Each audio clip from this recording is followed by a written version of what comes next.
বিসমিল্লাহির রহমানির রহিম। আসসালামু আলাইকুম। কেরানীগঞ্জ চর রোহিতপুর সৌদি প্রবাসী মিজান ভাইয়ের ট্রিপ্লেস বাড়ি, তিনতলা ফাউন্ডেশন, এখন আপনার দোতলা হয়েছে, পরবর্তী হয়তো একতলা করবে। তো আমরা বিল্ডিং এর সামনের ডিজাইন মাশাআল্লাহ খুবই সুন্দর, দেখতেই পারতেছেন। যখন এটা কমপ্লিট করা হবে আশা করি যে আরো সুন্দর করে ফুটবে। আর ভিতরে আমরা কি কাজ আগে কিছু করা হয়েছে, ওই কাজগুলা ত্রুটি আছে, তো ওগুলা কিভাবে এগুলা সমাধান করা যাবে বা কিভাবে করলে ভালো হবে, তো সেই ব্যাপারে আমার বাকি ভিডিও দেওয়া আছে। কতটা যৌক্তিক আমি কথাগুলো বলছি আপনারা কমেন্টের মাধ্যমে জানাবেন। আমার এই প্রবাসী ভাই তিনিও কিন্তু এই ভিডিও দেখে হয়তো তিনিও বুঝতে পারবেন যে আসলে কিভাবে করতে হবে। তো এখানে দেখেন বাথরুম হচ্ছে আপনার 7 ফিট 4 ইঞ্চি বাই 4 ফিট 4 ইঞ্চি, তো যথেষ্ট বড় বাথরুম। কিন্তু এটা দিছে কি ওয়েস্টের লাইন। তো এখানে আমার বেসিং আছে, বেসিং এর পরে শাওয়ার আছে, তাহলে বরাবর হয়ে গেল, এটা হবে না। দ্বিতীয়ত এই যে হাইকমোড, হাইকমোড লাইন এখান থেকে প্রায় 32-এ আছে, তাহলে 32-এ যদি যায় তাহলে আমার এইখানে আইসা পড়লো, জায়গা থাকলো কতটুকু আর, তাহলে আমার এই বাথরুম আরো ছোট করে ভালো ছিল গেল।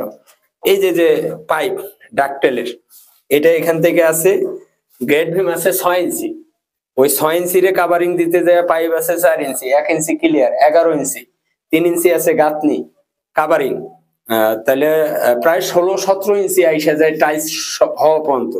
এবং এদিকে এর পাশে আরো ওয়াটার লাইন আছে, তাহলে এটার জন্য আমার হাইকমোডটা এদিকে নিতে হইতেছে।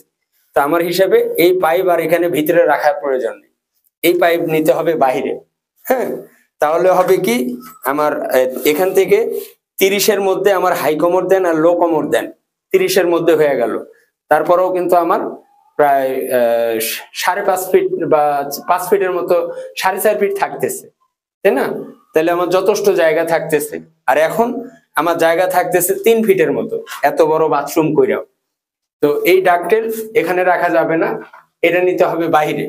হ্যাঁ, এখন এটা কিন্তু এই একটা টয়লেট, এটা একটা পার্টিশন, এটার ওই পাশে আর একটা টয়লেট, ওটাও আমি দেখাই। এই সেম অবস্থা কিন্তু এখানেও, ওই পাশেও যা সেম, এই পাশে। এদিকে আসেন, এই যে আমার হাইকমোড বর্তমান আছে এই জায়গায়। হ্যাঁ, তাহলে আমার স্পেস বেশি কিন্তু থাকতেছে না। এই যে পাইপ ডাকটেলের, এই পাইপ এই পাশেও 2টা দিছে, ওই পাশেও 2টা দিছে। যদি দিত এক পাশে একটা একটা ডাকটেল করতো, যেহেতু আমার ফলসাদ 2টা মিলে একটা, তাহলে আমার একটাতেই কিন্তু হয়ে যায়। পাইপ দিছে 4টার প্রয়োজন নেই, এখানে 3টা পাইপ, 2টা মলের, একটা ওয়েস্ট ওয়াটার, 2টা বাথরুমের মিলে। তো এটাও এখানে এইভাবে যদি 2টা বাথরুম এইভাবে মাইট দেওয়া হয়, আমার মনে হয় হবে না। যদি আমরা এটা বাইরে নেই, সেই ক্ষেত্রে হবে কি ওনার এই জায়গাটা চাইপা আসবে এবং সামনের যে স্পেসটা এটা পুরোটাই কিন্তু পাবে। হ্যাঁ, তা আমি এটা বাইরে কিভাবে নিতে হবে সেটাও দেখাই। এটা হচ্ছে দোতলার কমন টয়লেট। তো এখানে লো কমোড বা ওয়েস্টের ছিদ্র দেয় নাই, শুধু ডাকটেলের পাইপ দিছে। তো ডাকটেলের পাইপ তো 2টা আছে, এরপরে আবার ওয়াটার লাইনের পয়েন্ট আছে, সেই ক্ষেত্রে যথেষ্ট জায়গা লাগবে। তো আমার মনে হয় এগুলা বাইরে নেওয়াটাই সবচেয়ে উত্তম হবে। যেমন এই যে উপরে এসে কিন্তু টয়লেট নাই, তো এটা হচ্ছে হল রুম, ড্রয়িং ডাইনিং। তো এই যে পাইপ কিন্তু আমার ভিতরে, তো ভিতরে এখানে মনে করেন যে খাবে হচ্ছে গিয়া 15 ইঞ্চি, 15 টাইলস যদি করা হয় অবশ্যই টাইলস করবে, টাইলস করলে 16.5 ইঞ্চি। এবং সাইডে আছে প্রায় 20 ইঞ্চির মতো। তো এটা এই যে এদিক দিয়ে যদি করা হয় মানে ভিতরে একটা পিলার বা কলমের মতো হয়ে গেল। আর যখন বাইরে নেবো আমার পুরো স্পেসটা কিন্তু ফ্রি থাকতেছে। তো এটাও জানাবেন কতটুকু যৌক্তিক। আমার বাথরুমের পার্টিশন হইছে এইটা, আমার এই পাশেও 2টা পাইপ, এই পাশেও 2টা পাইপ ভিতরে। আমার এখন আর ভিতরে যাওয়ার দরকার নেই, যেহেতু আমার বাথরুম গুলার স্পেস গুলা কাজে লাগাইতে হবে, ব্যবহার উপযোগী যেন হয়। যেহেতু 7 ফিট বাই 4 ফিট আছে, যথেষ্ট বড়, পুরোটাকে আমার কাজে ব্যবহার করতে হবে। আচ্ছা, তাহলে করতে হবে কি, এই যে পার্টিশন আছে, পার্টিশনের এখান থেকে একটা এখানে ডাকটেল করা লাগবে। ওনার এই যে বারান্দার ডিজাইন, ওই যে ডিজাইন আছে থাক, এটা এই ডিজাইন ওনার নষ্ট হবে না। এই যে গাঁথনিটা করবে, এই গাঁথনিটার মধ্যে একটা ডিজাইন করবে, ডিজাইন করলে দূরের থেকে কিন্তু দেখতেও ভালো দেখা যাবে। তাইলে হবে কি, ভিতরে যে আমার বাথরুমের 2 বাথরুমে যে জায়গা নষ্ট হয়ে যাইতেছে 16 ইঞ্চি 18 ইঞ্চি করে, ওই জায়গাটা কিন্তু আমি ভিতরে পাইয়া গেলাম। হ্যাঁ, এবং ব্যবহার উপযোগীও হইলো। ঠিক আছে, এখন বিল্ডিং এর ডিজাইনও ঠিক থাকবে, সবই আমার ঠিক থাকতেছে। হ্যাঁ, একটা এখানে বর্ডার থাকবে, বাইরে থেকে দেখলেও এটা বোঝা যাবে না, দুইটার ডিজাইনের মাঝে যেহেতু থাকবে দেখতেও খারাপ দেখা যাবে না। তো এইগুলা কাজ করার সময় আপনি দেখে শুনে কাজ সবাই করতে পারে, কিন্তু কাজ বুঝা করাটা এটা হচ্ছে জরুরি।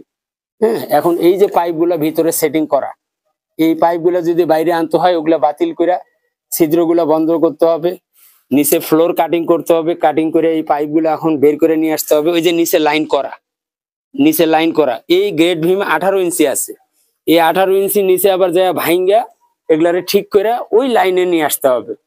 তাহলে এই যে ভুলের কারণে দেখেন কতগুলো কাজ এখানে করতে হইতেছে। তো এই ব্যাপারগুলো অবশ্যই খেয়াল করে কাজ করতে হবে।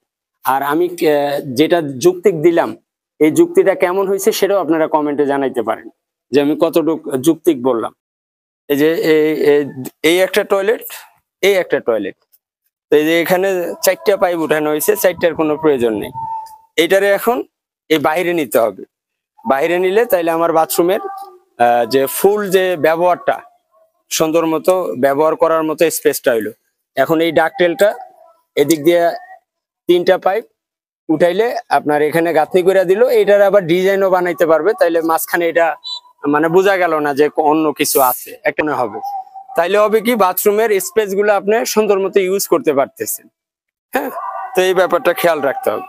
তো আজকের মতো এখানে বিদায় নেই।